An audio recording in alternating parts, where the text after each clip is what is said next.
Abeta, ayo belajar tahu.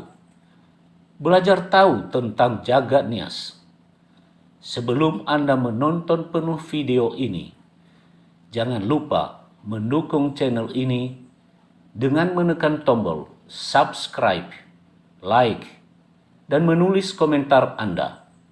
Terima kasih. Fangaruhusi atau mangaruhusi adalah tahapan hidup pra-kelahiran yang dilalui oleh seseorang di Nias sebelum dia dilahirkan oleh ibunya.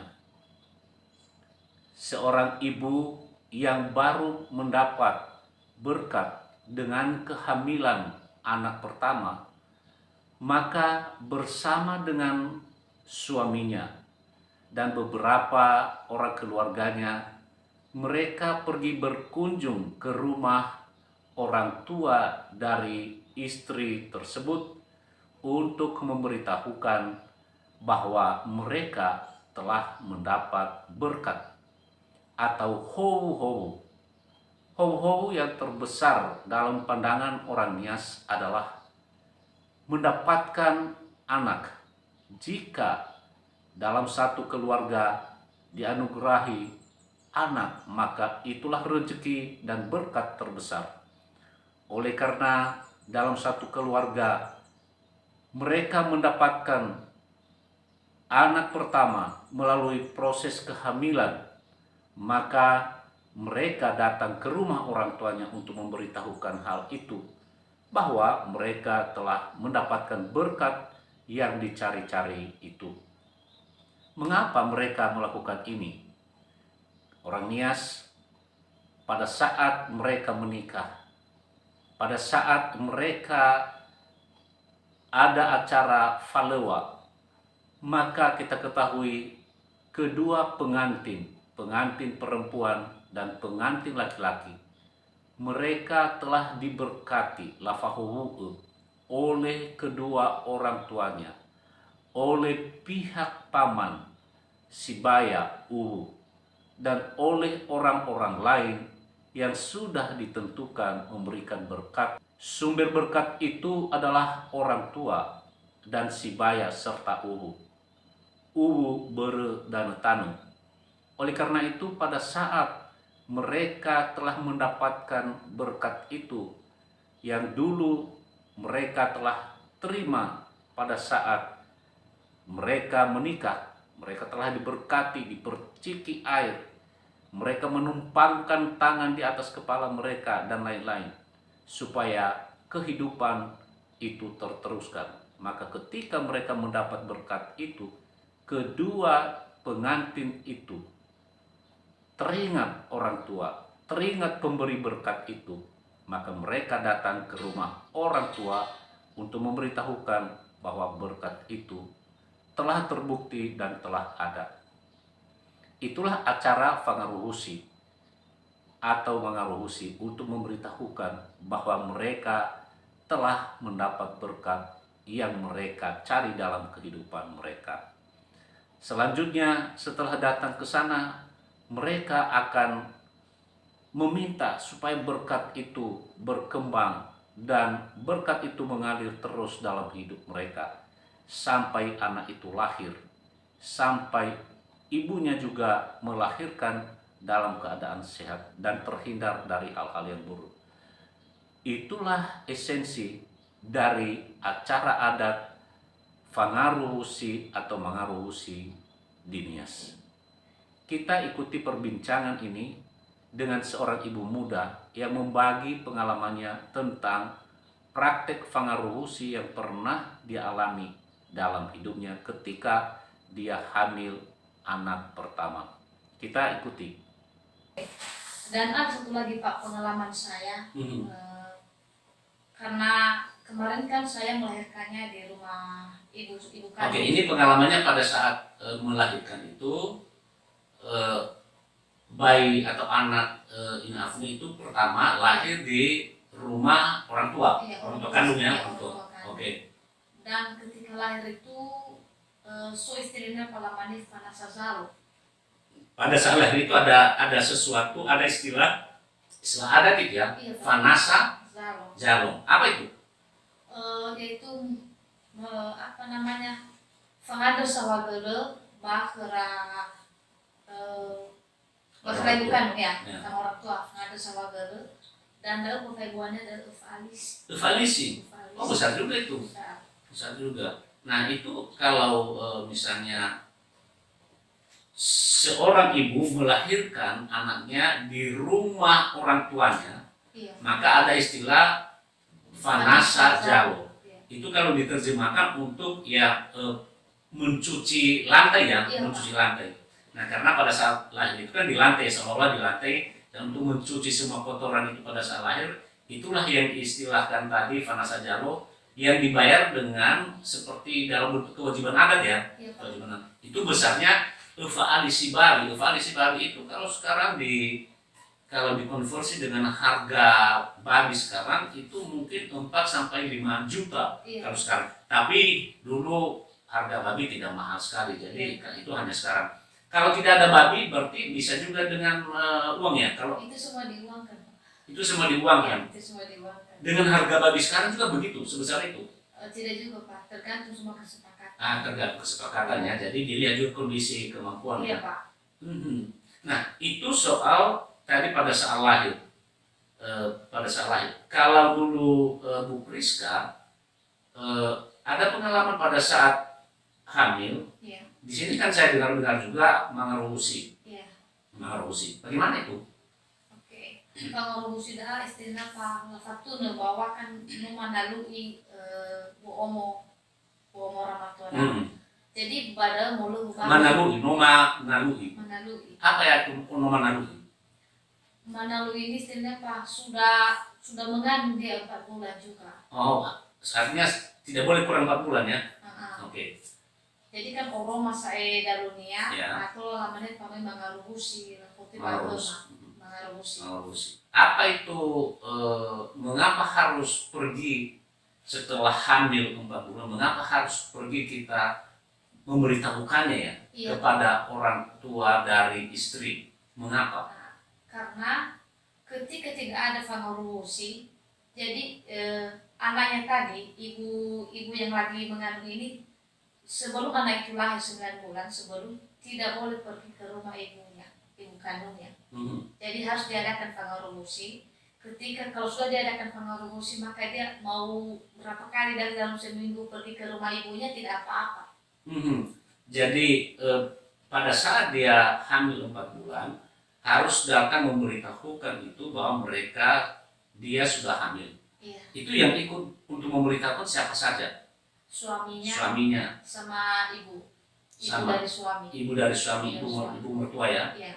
Ibu Oke. dari suami dan juga saudaranya. Saudaranya. Iya, Saudara dari suaminya ya. Iya. Nah, itu apa juga kewajiban yang dibawa? Itu di bawah siri. Siri. Di bawah. Ini pengalaman Bu Priska Iya. ya. Di bawah siri. Di bawah babi juga yang sudah direbus, yang sudah dimasak. Babi yang sudah direbus dan sudah dimasak Iya. itu dengan bagian tertentu porsi adanya, Iya. ada bagian-bagiannya ya. Iya. Lalu dibungkus dengan apa? Dibungkus dengan daun pisang. Dengan pisang. Itu yang dibawa. Jadi mulewu ya. Iya, Saya bahas mulewu. mulewu. Oke, mulewu. Iya, Pak. Lalu Dan juga dibawa uang, sejumlah uang di sini. dibawa juga sejumlah uang. Iya, dibawa juga sejumlah uang. Sejumlah uang lagi. Nah, nanti kalau sampai di sana semua yang kita bawa itu kita serahkan. Iya, kita serahkan. Kita serahkan. Lalu acara apa yang dilakukan di sana? Itu juga Pak dikumpulkannya saudaranya dan itu dibagi-bagi dan diberitahukan kepada mereka apa saja yang sudah kita bawa dan apa tujuannya. Jadi pada saat itu Bu Priska waktu datang kepada orang tua, semua saudara dari orang tua kamu mengundang saudaranya, kerabatnya, dan memberitahukan, memperlihatkan apa yang kalian sudah bawa. Iya. Dan itu dibagi-bagikan juga ya, makan terus makanannya. Iya. Itu. Nah, acara yang lain apa yang dilakukan? Yang lainnya itu aja Pak, tapi ketika nanti mau pulang juga sama. Mulai bersuji rasa. Iya, mereka juga memberikan makanan adat ya. Pada saat kalian pulang, mereka juga mempersiapkan makanan untuk kalian bawa ke rumah. Okay. Nggak ada acara pemberkatan di situ atau acara doa? Ada Pak. Ada acara. Ada acara itu. lakukan perpani feidan. Oh juga diberkati ya, diperciki dengan air ya, Iya. latefidan. Nah, Iya. jadi pada saat latefidan itu air diperciki kepada yang hamil ya, Iya. kepada ibu yang hamil. Nah terus apa yang disampaikan juga? Itu berkat dan iwa imane semoga terjauhkan dari kematian dan Dari sudah kematian. mati babu Oh no ya, dan itu semoga terjauhkan dan semoga inoldanya ini selamat ketika supaya anak itu selamat Iya. pada saat lahir. Iya. Oh, ini pertama supaya ibu itu sehat Iya. sampai melahirkan dan setelah melahirkan, karena banyak orang atau banyak ibu yang meninggal pada saat melahirkan dan itu menakutkan, karena itu mereka doakan ya. Iya, Pak. Lalu supaya anak ini juga lahir dengan sehat, dengan selamat, normal dan sebagainya, itu harapannya. Iya, Pak. Nah jadi makanya diberkati, yang memberkati siapa? Kakek. Kakek ya. Lafahu lo bakal latefidan ya. Iya. Dan itu juga diberikan semacam pakai air lalu diberikan koin di dalamnya ya, atau Iya. perak, baru dikasih uang kepada yang memberi berkat ya. Itu Iya, Pak. pemberkat. Menarik sekali. Terus apalagi yang di Yang acara diberikan. iya diberikan? Oke. Ketika pulang juga sama, Pak. Dia berikan ayam. Ada ayam juga Ada diberikan? ayam diberikan sama mereka. Oh, diberikan juga ayam. Bukan hanya biasanya ayam diberikan pada saat setelah menikah. Tidak, Pak. Tidak. Tidak. Oh, berarti mangarusi juga diberikan ayam. Iya, diberikan Oh, ayam. diberikan juga ayam. Iya. Yang memberikan ayam siapa saja? Saudara-saudaranya tadi, Pak. Saudara-saudara Iya. tadi. Oh, jadi tadi saya dengar dari Bu Priska itu pada umur kehamilan 4 bulan. Iya. Nah, itu salah satu alasannya agar nanti ibu yang hamil ini dia bisa datang kepada orang tuanya. Iya, Pak. Kalau terjadi apa-apa bisa sering-sering datang kepada Iya. orang tuanya. Kalau belum melakukan acara mangaruhusi atau fangaruhusi, Iya. berarti dia tidak bisa datang. Mengapa dia tidak bisa datang? Karena kan tidak ada pemberitahuan sebelumnya, Pak. Oh, Jadi tidak. kan semua makawan tertuju kepada kita. Oh, Allah ruru teniha. oh. Lagi mau yang mana, tapi belum melakukan apa-apa. Oh, Tidak jadi ada ini pemberitahuan. menarik sekali nih. Rupanya dinas itu kalau hamil pertama, ini hamil pertama, Iya. hamil anak pertama, ada acara yang patut dilakukan. Boleh dikatakan itu wajib. Ini hanya dilakukan di misalnya di Gunung Sitoli, di Gunung Sitoli, saya pikir Nias Barat juga ya, Nias Barat, Nias Utara, Kabupaten Nias. Ini di Teluk Dalam tidak dilakukan yang namanya acara mangaruhusi. Mangaruhusi itu acaranya acara untuk memberitahukan bahwa istri itu mengandung anak pertama pada umur paling tidak 4 bulan. Jadi mereka datang ke rumah orang tuanya memberitahukan bahwa mereka telah mendapat berkat. Berkat itu dalam bentuk kandungan. Dan ada acara-acara yang mereka lakukan serta ada kewajiban adat yang dilakukan juga. Menarik sekali, ini wajib dilakukan di sini, misalnya di Kota Mustoli seperti pengalaman Ibu Priska, karena ketika tidak dilakukan, nanti warga sekitar mengatakan masa datang-datang saja di rumah orang tuanya, dia tidak memberitahukan. Tetapi pada dasarnya, pesannya sebenarnya bahwa adat itu harus dilakukan karena kita terikat pada masyarakat di mana kita berada. Jadi bukan saja karena kita akan misalnya membagi-bagi makanan, tetapi karena memang itulah tradisi yang terjadi di Pulau Nias ini. Menarik mendengarkan pengalaman Ibu Priska soal mangaruhusi, apa tujuannya dan apa kewajibannya. Karena sering sekali masyarakat kita tidak tahu apa sebenarnya tujuan dari mangaruhusi itu. Saya dengar lagi Ibu Priska, waktu saya tanya kepada seorang bapak, dia mengatakan begini, acara mangaruhusi itu dilakukan karena pertama dulu dinas ini kalau ibu itu sedang hamil, ibu itu sering sekali kemudian rentan pada sesuatu yang hal-hal buruk, hal-hal jahat. Dulu belum ada rumah sakit. Belum ada rumah sakit, belum ada dokter, mereka takut nanti ada hantu, ada percaya pada roh-roh halus. Jadi seorang ibu yang hamil itu biasanya rentan didekati oleh roh-roh halus. Iya. Maka terutama kuntilanak, Iya benar. ya mati anak. Jadi ketakutan dari orang tua ini kemudian maka mereka harus doakan dia. Itu didoakan pada saat acara malusi ini, Iya. sehingga dia terlepas dari segala hal-hal buruk ini, menjadi didekati oleh roh-roh halus seperti kuntilanak, Iya. karena itu akan mengganggu persalinan Benar. dan sering dikatakan benar dia akan menderita penyakit yang disebut buru. Iya Pak. Ya buru ya, buru itu nanti gembung kakinya, terasa bagaimana? Dengar juga itu ya. Dengar Pak. Dan itu biasanya dibilang kalau udah sore-sore sudah lewat dari jam 5 tidak boleh mandi. Tidak boleh mandi. Tidak boleh mandi lagi. Dan biasanya buru itu ya sudah lama pakai henna. Oh buru itu Nah, di kaki ya, di itu kaki. pengalaman Di kaki. Putrisnya juga ya. Iya. Hmm. Nanti dia seperti benang-benang, Hmm. benang-benang di sini sama kita Pak, di kaki kita itu. Tiba kita ada benang-benang seperti Ini pada saat hamil ya. Pada saat hamil ada benang-benang dan susah lahir, susah melahirkan.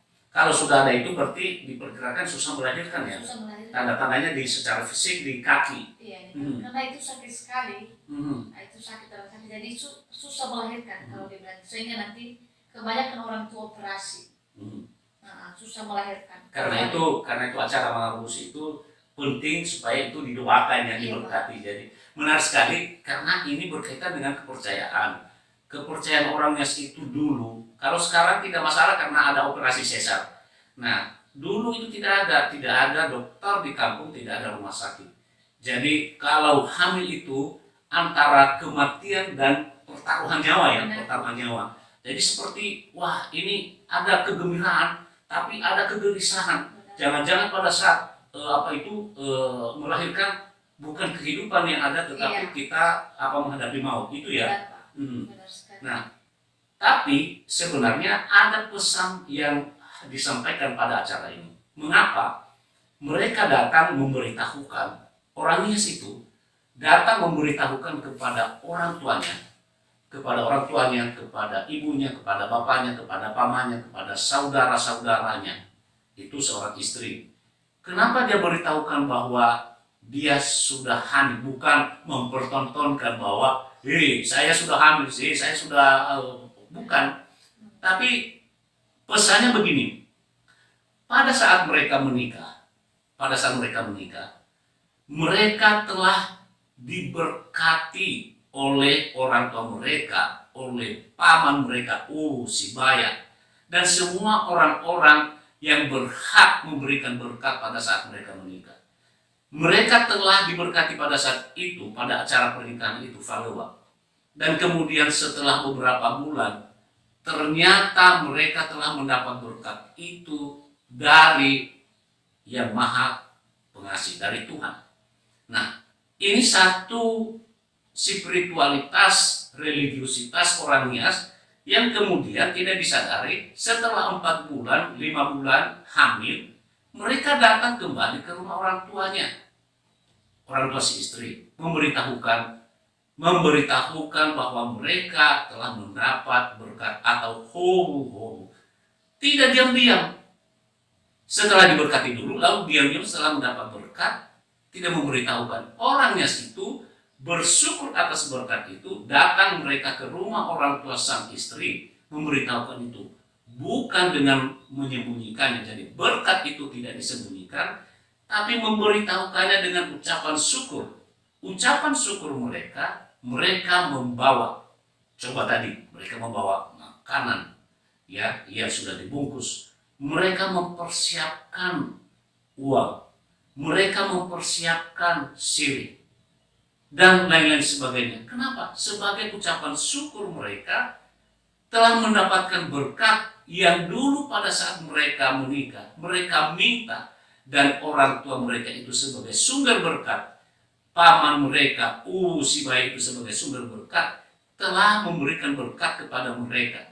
Meminta berkat itu tentu dari yang kuasa, dari Tuhan, melalui orang tua. Dan sekarang mereka juga bersyukur dan menyampaikan syukur mereka itu melalui orang tua dengan membawa sesuatu. Nah, ini sesuatu yang menarik di masyarakat kita, Dinias. Artinya, meminta berkat harus ada usaha. Ketika mendapatkan berkat atau hobo-hobo, itu hobo-hobonya, berkatnya tidak disembunyikan, tetapi diberitahukan, diperlihatkan, dan kemudian pemberi berkat itu yang dipercaya sebagai orang tua. Kalau sama kita Dinias, orang tua itu seperti pengganti Tuhan ya, Iya, Pak. ya, sebagai pengganti Tuhan yang ada di bumi. Iya. Nah, boleh dikatakan wakil Tuhan lah ya, wakil Tuhan yang ada di bumi. Jadi mereka bersyukur di situ dan mereka meminta lagi berkat. Karena walaupun sudah mendapat berkat, sudah hamil 4 bulan, tetapi kehamilan Dinias itu adalah kegembiraan dan juga kegelisahan. Kenapa kegelisahan? Seperti yang saya katakan, itu banyak sekali hal-hal yang ditakuti. Misalnya nanti jangan-jangan meninggal. Maka pada saat itulah juga acara mengarus itu semua saudara mencurahkan kasihnya kepada yang hamil itu, memberikan hadiah, memberikan makanan yang enak dan lain sebagainya, menunjukkan kasih. Kenapa? Karena mereka itu gelisah di satu pihak karena kalau terjadi apa-apa, tapi gembira di pihak lain karena telah mendapat berkat. Nah, ini satu tradisi yang sangat menarik di Nias, dan menurut pengalaman Ibu Priska ini sudah dilakukan ya pada saat juga Ibu Priska sudah dilakukan ya. Nah, bagaimana kemudian setelah dilakukan itu pengalaman Priska, apakah persalinan lancar atau lain sebagainya? Setelah dilakukan hal demikian Pak, jadi ya bersyukur saja kepada Tuhan, semuanya lancar sampai Semua pada lancar, persalinannya tanpa ada sesuatu halangan Pak, tidak ada hal buruk terjadi. Ya. Nah, ini menarik mendengarkan pengalaman Ibu Priska. Pertama, dia telah berbagi soal acara menghaiboa untuk bayi yang baru lahir, khusus pertama, dan juga acara fangaruhusi atau mengaruhusi. Ini karena di Nias ini kita lahir, sejak kita lahir, bahkan sebelum kita lahir, itu kita sudah terikat dengan adat istiadat kita. Jadi sekali lagi, sebelum kita lahir, selagi kita berada di dalam kandungan, kita sudah dibentuk, kita sudah diikat oleh adat istiadat kita, yaitu kewajiban-kewajiban dan hak kita. Kita lihat misalnya, ketika kita masih berada dalam kandungan, orang tua kita yang berkewajiban melakukan adat kepada kita, yaitu acara mengarusi. Ibu kita, bapak kita membawa kita walaupun kita masih dalam kandungan, mengantar kita kepada orang tua kita, kepada para orang tua yang dulu memberikan berkat, memberikan kewajiban kita. Apa itu? Meminta berkat kembali, lalu bersyukur. Yang dituntut oleh orang tua diberikan contoh, kita masih berada dalam kandungan, tapi orang tua menuntut kita melakukan adat istiadat. Ini satu pendidikan, ini satu pembentukan karakter yang dilakukan oleh orang tua di Nias, oleh masyarakat Nias kepada anak yang masih berada dalam kandungan. Jadi sejak kita berada dalam kandungan, lahir, kemudian menjadi remaja, menjadi dewasa, sampai meninggal dunia, kita tidak bisa terlepas dari yang disebut adat istiadat orang Nias. Besar, kecil, sulit, atau gampang, atau susah atau sulit, itu memang harus dilakukan. Tetapi kalau kita melakukannya dengan hati yang tulus, dengan tidak menganggap bahwa itu satu beban, maka segalanya akan berjalan dengan baik, dan kita akan bangga menjadi orang Nias, menjadi bangga sebagai onomiha yang mengikuti adat istiadat. Tentu pesannya adalah tidak selalu diukur dengan uang ya. Misalnya tadi kewajiban-kewajiban itu, kita harap bahwa orang-orang kita di Nias itu tidak hanya ditentukan oleh besarnya uang yang diberikan, tetapi acara itu terus dilakukan. Misalnya dari sisi pemberian uang tadi itu ya kan tergantung kemampuan. Jadi jangan juga menuntut harus 5 juta atau 10 juta. Yang penting ya kita melakukan itu dan tercapai tujuan kita, yaitu bagaimana kalau dia di acara mengurusi, kemudian ibu itu melahirkan dengan selamat, kemudian bayi juga lahir dengan selamat, dan mereka terlepas dari hal-hal yang buruk. Itu keunikan dari adat istiadat dan tradisi orang Nias. Kita belajar terus, beta, ayo belajar tahu tentang budaya Nias. Terima kasih Bu Priska telah berbagi. Semoga masih banyak ibu yang muda-muda. Saya tidak mau mengajak yang tua-tua. Tahu mengapa? Kenapa Pak? Karena kalau saya mengajak ibu yang tua-tua, itu seolah-olah kebudayaan hanya miliknya orang-orang tua. Jadi kita yang muda-muda ini yang harus sebenarnya berpikir dan membicarakan kebudayaan kita. Bukan saja kebudayaan itu milik orang-orang tua saja. Kalau kita yang muda-muda ini yang bicara tentang kebudayaan kita, maka kita yang meneruskannya. Bagaimana, setuju tidak? Setuju Pak. Ya, jadi jangan sungkan kalau salah bicara kebudayaan, tradisi, karena hanya kitalah yang meneruskannya. Ya Pak. Sekali lagi, terima kasih Inafni. Ya Om. Terima kasih Anda telah menonton Nias Universe. Jangan lupa subscribe, like, menulis komentar Anda, dan membagikannya kepada seluruh sahabat. Ya Ahobu.